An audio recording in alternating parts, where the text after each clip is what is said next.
बाज़ार से मिलने वाले महंगे-महंगे ड्राई फ्रूट्स, बकरे का गोश्त, मछली, अंडे से भी ज़्यादा ताकत और प्रोटीन है इस सालन में।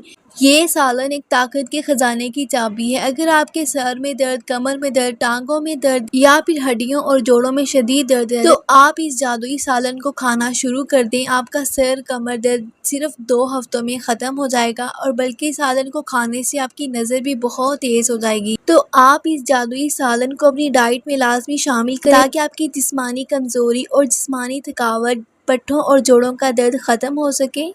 ताकत से भरपूर सालन बनाने के लिए हमें जो सबसे मेन चीज़ चाहिए वो है खसखस। खसखस को इंग्लिश में पोपी सीड भी कहा जाता है। ये वही खसखस है जिसके साथ गर्मियों में सरदाई वगैरह बनाई जाती है। मैंने यहाँ पे 1 कप खसखस का इस्तेमाल किया है। मैं 1 कप खसखस के साथ ही आपको पूरे सालन बनाने की तरकीब बताऊँगी। आप चाहें तो खसखस की मकदार को बढ़ा भी सकते हैं और चाहें तो इसकी मकदार को कम भी कर सकते हैं। खसखस आपको इजीली किसी भी करियाने की दुकान से मिल जाएगी। सबसे पहला काम जो हमने करना है वो खसखस को धोना है। खसखस को धोना बहुत ही मुश्किल काम है, इसमें बहुत पानी और बहुत मेहनत लगती है। लेकिन मैं आपको एक ऐसा आसान और देसी सा तरीका बताऊंगी जिसमें ना तो आपका ज़्यादा टाइम लगेगा और ना ही ज़्यादा मेहनत लगेगी। जैसा कि मैंने आपको बताया कि खसखस में बहुत ज़्यादा विटामिन, बहुत ज़्यादा ताकत होती है, लेकिन कुछ लोग खसखस से इसका पूरा फ़ायदा नहीं उठाते। उनको लगता है कि खसखस से बनाए गए सालन का क्या ही टेस्ट होगा। लेकिन यकीन मानिए खसखस के साथ बनाया गया ये सालन आपको खा के ऐसा ही लगेगा जैसे आपने कीमे के साथ रोटी खा ली हो। तो सबसे पहले एक बाउल लेंगे, बाउल में डालेंगे 1 कप खसखस का और साथ ही डालेंगे 2 कप पानी के। पानी डालने के बाद इस खसखस वाले बाउल को हम 1 घंटे के लिए ढक के रख देंगे ताकि जो खसखस में कचरा वगैरह है ना वो ऊपर आ जाए और खसखस जो है वो नीचे बैठ जाए। तो ये देखिए इधर मैंने खसखस को 1 घंटे के लिए रख दिया था, अब 1 घंटा हो चुका है।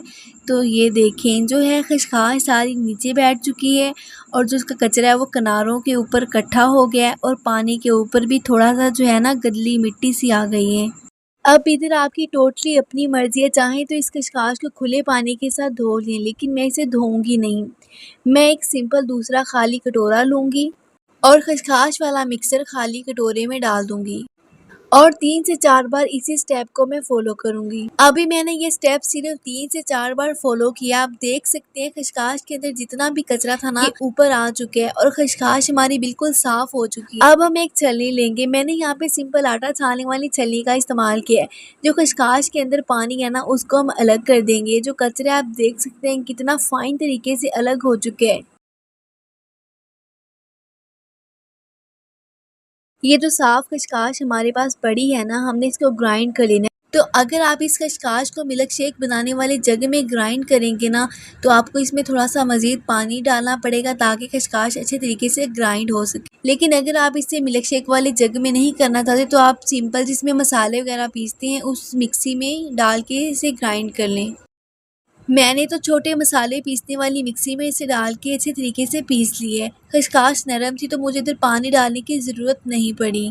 अब हम चूल्हे के ऊपर पैन रखेंगे, साथ ही डालेंगे 2 चम्मच घी के। मैंने यहाँ पे देसी घी का इस्तेमाल किया, आप चाहें तो आप सिंपल घी का भी इस्तेमाल कर सकते हैं। इस सालन को बनाने में कम घी का इस्तेमाल होगा। अगर हम ज़्यादा घी भी डालेंगे तो फ़ायदा नहीं है क्योंकि खसखस अपने अंदर घी को जज़्ब कर लेती है। तो जैसे ही घी गर्म होगा इसमें डाल देंगे बारीक कटे हुए प्याज और प्याज को नरम होने तक फ्राई कर लेंगे। अगर आपको मेरी वीडियो थोड़ी सी भी अच्छी लगी हो तो प्लीज़ मेरी वीडियो को लाइक करें, शेयर करें और मेरे चैनल को लाजमी सब्सक्राइब करें और अपनी कीमती राय का इज़हार कमेंट सेक्शन में लाजमी दें।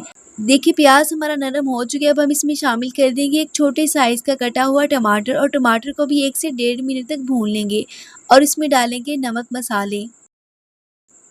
इसमें नमक जाएगा आधा चम्मच, लाल मिर्च जाएगी आधा चम्मच, हल्दी जाएगी हस्बे ज़रूरत। आप अपने टेस्ट के मुताबिक मसालों की मकदार बढ़ा लें या फिर कम कर लें। कूटा हुआ साबुत धनिया आधा चम्मच, कूटा हुआ ज़ीरा आधा चम्मच डालेंगे और मसाले को भून लेंगे। अब मसाला नीचे ना लगे हम इसमें शामिल कर देंगे 1 चम्मच पानी का।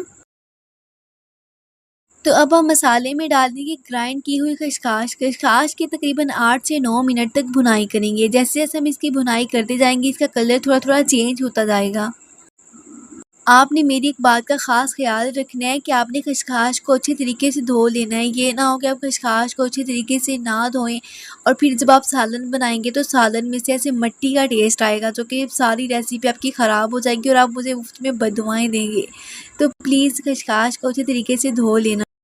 खसखस की मैंने 8 से 9 मिनट भुनाई कर ली है। अब हम इसमें डालेंगे 1 गिलास पानी। खसखस जो होती है अपने अंदर पानी को बहुत जल्द जज़्ब कर लेती है। अगर आप चाहें तो आप इस पॉइंट पे इसमें थोड़ी सी हरी मिर्च डाल दें और इसे ढक के तकरीबन हल्की आंच पे 3 से 4 मिनट तक पकने दें। पानी अच्छे से खुश्क हो चुका है और साइडों से घी भी छूट चुका है, तो मतलब कि सालन हमारा बिल्कुल है तैयार। ये देखिए क्या सालन की माशाल्लाह खुशबुएं आ रही हैं। इसकी शक्ल से ही आप अंदाज़ा लगा सकते हैं कि ये किस कदर लजीज सालन बन के तैयार हुए। क्या कभी आपने सोचा है कि ज़्यादातर औरतों में ही क्यों कमर दर्द, सर दर्द, पट्ठों, जोड़ों का दर्द रहता है? इसीलिए रहता है क्योंकि वो सारा दिन काम करती रहती है, अपनी सेहत का ख्याल नहीं रखती, जिसकी वजह से उन्हें जिस्मानी कमज़ोरी हो जाती है, जिस्म में थकावट हो जाती है, तो फिर टांगों में बहुत दर्द रहता है। तो आप इस विटामिन से भरपूर सालन को अपनी डाइट में लाजमी शामिल करें। आगे सर्दियाँ भी आ रही हैं तो ये आपकी सेहत के लिए बहुत ही अच्छा है। देखने में बिल्कुल ऐसे लग रहा है जैसे कीमे का सालन पका हो और जायके में भी बिल्कुल कीमे का ही टेस्ट है। खाने में बहुत ही चटपटा, ऐसा सालन कि दिल चाहे कि इसे बार बार ही खाएं। अगर आप घर में बगैर ओवन, बगैर पतीले के सिंपल तवे के ऊपर तुर्किश बिस्किट बनाना चाहते हैं, वो भी आटे के साथ, जो स्क्रीन पे वीडियो चल रही है उसे वॉच करें और मज़ेदार से तुर्किश बिस्किट घर में बनाएं। Thank you.